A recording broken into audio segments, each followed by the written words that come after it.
Board परीक्षा में मात्र 10 दिनों का ही समय बचा हुआ है और आप लोग बहुत डर चुके हो। बहुत सारे लड़के तो इवन मेरे पास कॉल भी किए हैं कि भैया हमें बहुत ज्यादा डर लग रहा है, बोर्ड एग्जाम इतना ज्यादा नजदीक आ चुका है, हमारी तैयारी बिल्कुल भी नहीं हुई है, हमें तो कॉपी लिखना भी नहीं आता कि बोर्ड एग्जाम में कॉपी कैसे लिखी जाती है। देखो भाई, अगर आपने बहुत ज्यादा तैयारी किया है, साल भर भी तैयारी किया है, लेकिन अगर आपको कॉपी लिखने का तरीका नहीं मालूम होगा तो आप ज्यादा स्कोर नहीं कर पाओगे। अगर आपने साल भर बिल्कुल भी पढ़ाई नहीं किया लेकिन कॉपी लिखने का अच्छा तरीका जान गए तो आप 100 में 100 फोड़ कर आओगे। क्योंकि देखिए आज की स्टोरी में जो बेहतरीन तरीका होता है कॉपी लिखने का सेम वही बताएंगे, और कौन सी पेन यूज करना है वो बताएंगे, टॉपर कैसे लिखते हैं सेम वैसे ही मैं आपको बताने वाला हूं।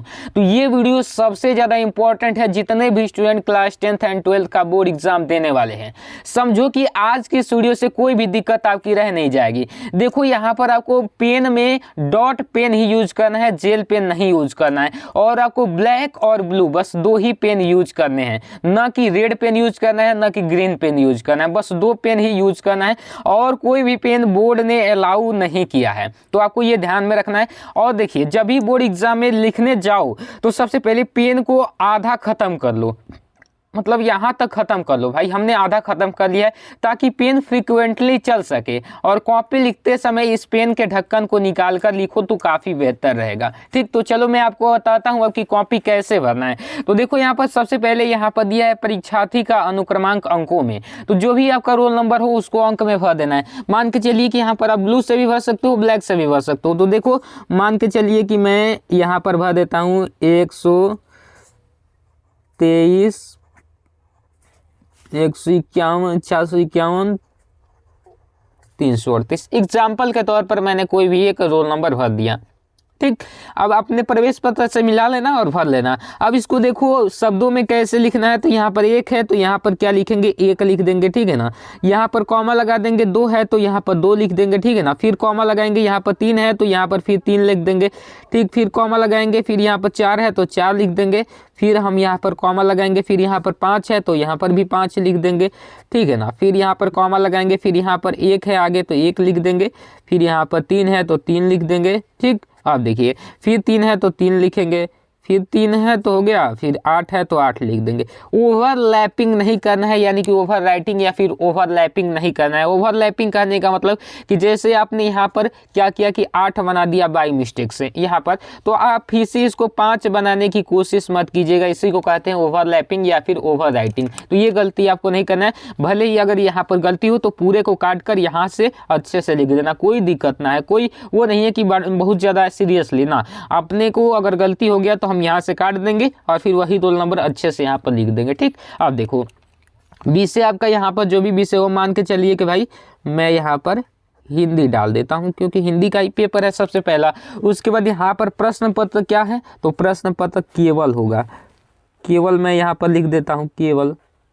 अब उसके बाद देखो प्रश्न पत्र पर अंकित संकेतांक, पेपर जो आपका रहेगा तो यहाँ पर एक संकेत दिया रहेगा, ठीक है ना। यहाँ पर संकेत दिया रहेगा, जैसे यहाँ पर 801 और ब्रैकेट में DB, ऐसे करके कोई भी संकेत दे सकता है, तो इसी चीज़ को यहाँ पर लिख देना आप 801 DB। वैसे इतना ज़्यादा घबराने की दिक्कत ना है, जो आपके कक्ष निरीक्षक हैं उनसे काफ़ी अच्छे से, जो गार्डिंग लेते हैं उनसे काफ़ी अच्छे से आप पूछ सकते हो, ठीक भाई। थोड़ा सा आज दांत में पेन है, इसी कारण थोड़ा सा वॉइस आपको चेंजिंग दिख रही होगी। परीक्षा का दिन आप लोग बताइए, परीक्षा जिस भी दिन को हो, मान लीजिए कि सोमवार को है तो मैं सोमवार लिख दे रहा हूँ एग्जाम्पल के तौर पर, जिस भी दिन को हो वो लिखना, ठीक।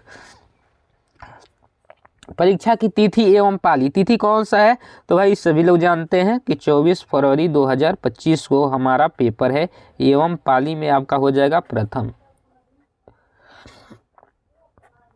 केंद्र का नाम आप भर दीजिएगा जिस भी सेंटर पर आपका पेपर गया हो, और बाकी ये चीज़ छोड़ देना, ये कक्ष निरीक्षक भरेंगे। इतना आपको समझ में आ गया तो बहुत अच्छी बात है। इसी चीज़ को मेन वहाँ पर भरना होता है। बाकी यहाँ पर देख लो आप, सबसे पहले मैं आपको स्टार्टिंग करवा ही देता हूँ क्योंकि कॉपी लिखना काफ़ी मैटर करता है बोर्ड एग्जाम में नंबर लाने के लिए। देखो यहाँ पर है कि यह कोई बात नहीं कि एक स्वभाव और एक ही रुचि के लोगों में मित्रता हो सकती है, समाज में मित्रता देखकर लोग एक दूसरे की ओर आकर्षित होते हैं। सबसे पहले सब चीज़ को आपको पढ़ लेना है। ये आपका गद्यांश वाला है 6 नंबर का। तो देखो गुणात्मक प्रश्न आपका यहाँ से स्टार्ट हो जाता है। तो कैसे लिखना है कॉपी पर, देखो ध्यान से भाई। देखो यहीं पर थोड़ी सी भी गलती करोगे तो नंबर चले जाएंगे कट के, ठीक। तो देखो भाई यहाँ पर सबसे पहले पेज को पलटना काफ़ी अच्छे तरीके से, काफ़ी अच्छे से पेज को पलटोगे। तो मैं अभी क्या करता हूँ, 1 मिनट में स्केल ले लेता हूँ, ठीक। तो देखो यहाँ पर हमने अपना टूटा स्केल निकाल लिया है। टूटा क्योंकि ये टूटा हुआ है, बाकी चलो कोई ना। आप ध्यान से देखो भाई, थोड़ी सी भी गलती मत करना कॉपी लिखते समय, क्योंकि यही चीज़ मेन होता है और पहला पेपर सबसे ज़्यादा डरावना होता है। तो देख लो कॉपी में कुछ इस प्रकार से आपको मार्जिन लाइनें खींचनी है, इस प्रकार से, इस प्रकार से। देखो यहाँ पर मिस्टेक थोड़ा सा हो गया, और फिर यहाँ से ऐसे खींचेंगे, 2 लाइनें खींचेंगे तो बेहतर रहता है। देख लो इसी तरीके से सेम इस साइड भी खींच लेंगे। देख लो पेपर में इस साइड भी खींच लेंगे काफ़ी अच्छे से।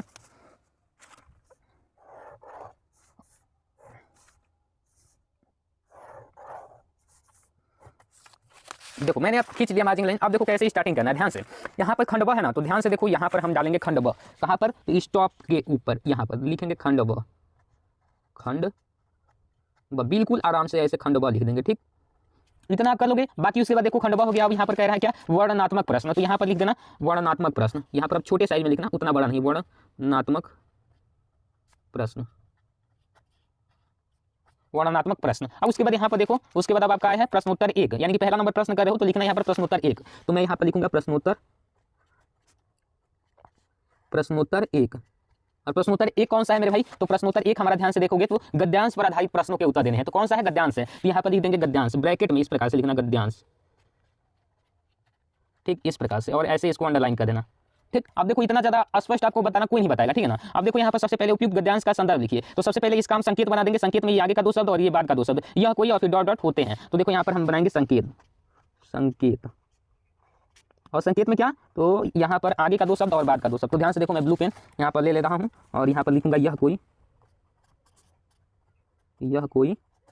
डॉट डॉट होते हैं। बाकी ये नहीं भी लिखोगे तो भी चलेगा, ठीक। अब देखो यहाँ पर संदर्भ, संदर्भ फर्स्ट वाले में पूछा था तो यहाँ पर फर्स्ट लिख देना। अब संदर्भ इस प्रकार से देखो ध्यान से, संदर्भ कैसे लिखेंगे मेरे भाई, तो संदर्भ लिखेंगे, देखो यहाँ पर पहचाना है तो यहाँ पर देखो सबसे पहले पढ़ना, तो यहाँ पर देखना यहाँ पर आ रहा है मित्रता, तो लिखेंगे प्रस्तुत गद्यांश हमारी पाठ्य पुस्तक हिंदी के मित्रता नामक पाठ से लिया गया है। और इसके लेखक कौन है, तो आचार्य रामचंद्र शुक्ल जी हैं, तो आचार्य रामचंद्र शुक्ल लिख देंगे। तो देखो हम लिख रहे हैं प्रस्तुत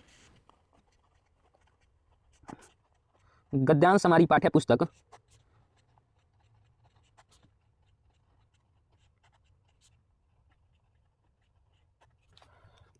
उसके बाद यहाँ पर ब्लैक से लिखना हिंदी की मित्रता नामक पाठ से लिया गया है।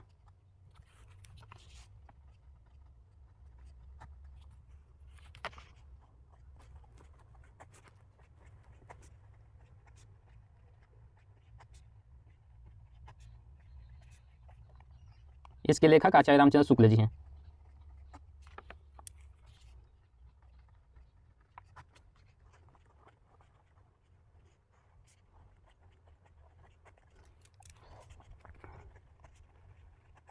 ठीक, इतना तो क्लियर हो गया। तो संदर्भ आपने क्लियर हो गया। अब देखो यहाँ पर आपका आ रहा है रेखांकित अंश की व्याख्या। तो यहाँ पर हेडिंग बनाएंगे रेखांकित अंश की व्याख्या। तो 2 नंबर में यहाँ पर लिखेंगे, देखो ध्यान से लिखेंगे रेखांकित अंश की व्याख्या।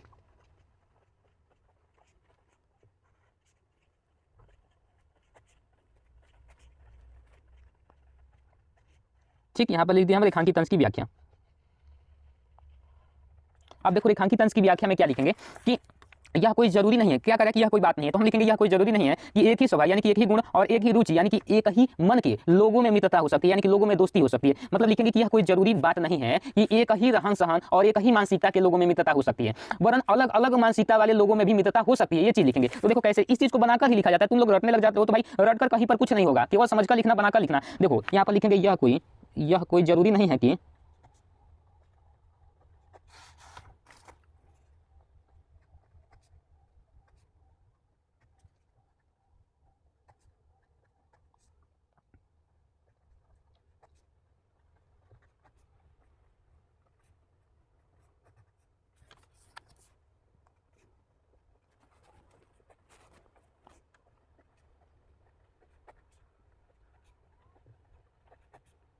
मित्रता हो सकती है। बाकी यहाँ पर देखो, अब यहाँ पर समाज में विभिन्नता देखकर लोग एक दूसरे की ओर आकर्षित होते हैं। तो इसमें एक और लाइन बढ़ा देंगे कि वरन अलग अलग स्वभाव के लोगों में भी मित्रता हो सकती है, अलग अलग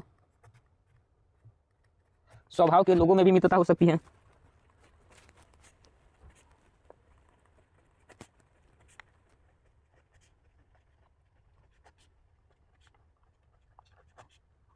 अब तुम यहाँ पर लिख देना कि समाज में विभिन्नता देखकर लोग एक दूसरे की ओर आकर्षित होते हैं, जैसे निधन धनी की ओर, धनवान सॉरी कमजोर बलवान की ओर, इस प्रकार से बनाकर लिख देना। यहाँ तक काफी अच्छे से इतना आपको आ गया। अब देखो यहाँ पर 3 नंबर में यहाँ पर क्वेश्चन पूछा गया था, तो 3 नंबर यहाँ पर हेडिंग बना देंगे और यहाँ पर लिखेंगे कि लेखक के अनुसार समाज में विभिन्नता देखकर लोग एक दूसरे की ओर आकर्षित क्यों होते हैं। तो भाई देखो यहाँ पर मैंने आपको बता दिया कि लेखक के अनुसार समाज में विभिन्नता देखकर लोग एक दूसरे की ओर आकर्षित इसलिए होते हैं कि लोगों में होने वाले गुणों का अभाव उसे दूसरे गुणवान व्यक्ति की ओर आकर्षित करता है, इसलिए होते हैं भी लिख सकते हो, या फिर पूरा लाइन भी लिख सकते हो, इतना भी लिख सकते हो, इसलिए होते हैं,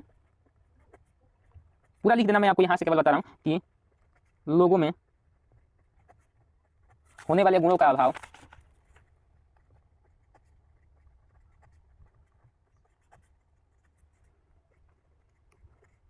उसे गुणवान व्यक्ति की ओर आकर्षित करता है।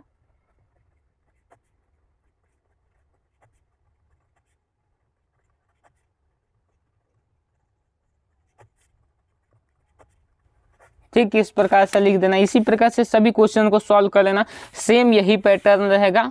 थोड़ा मेरा दांत में दर्द है, इसी कारण मैं आपको अच्छे से नहीं बता पाया, लेकिन हाँ इसी प्रकार से लिखना।